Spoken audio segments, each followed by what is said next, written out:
So let's jump back into where we left off. And we'll finish just this part tonight. We won't make it a long study. Dr. Anderson is talking about the equivocations in the Bible. He's talking about making sense of the biblical language when quite often, to our dismay, there's simply not enough information for us to be dogmatic sometimes. Often, we simply have to go on faith. And Paul is the one who tells us that great is the mystery of godliness. He knows that to appreciate who God is, one has to approach God in faith. And indeed, if God simply said, I am God, I'm one being, but I'm three persons, well, then we wouldn't have to really trust so much. We would simply have it spelled out for us, and we could simply, even as an unbeliever, we could fall back to the language of the Bible or the creeds that we have crafted around the language of the Bible. But the Bible doesn't say things that way. It reveals a little bit of who God is in one part of the Bible. It reveals a little bit more in another part, a little bit more in another part. And as you progressively read through the Bible, you gain a better understanding of who God is and what he is made of, if we can ask that question.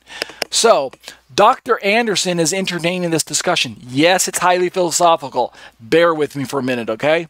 He says, according to my proposal, this is Dr. Anderson speaking, paradoxical formulations of the doctrine of the Trinity must involve an unarticulated equivocation on one or more of the terms employed. Now, when we say unarticulated, we're talking about unexplained, or let me see, let's just highlight the word. Unarticulated, not mentioned or coherently expressed, right? Unarticulated, meaning, look at these terms.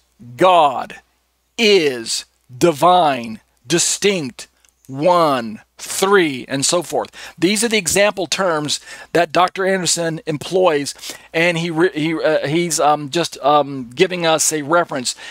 When we have discussions on the issues of Trinity, like we're having now, and we have these discussions with, say, oneness Pentecostals, Jehovah's Witnesses, Mormons, Unitarians, Iglesia Ni Cristo, Christadelphians, traditional rabbinic Jews, or Muslims. These are all groups that kind of fit into the monotheistic category of worshiping one God and affirming that God is just one person. He's numerically identical to himself only, to use philosophical terminology, logical terminology, analytic terminology. He's numerically identical to himself and no one else.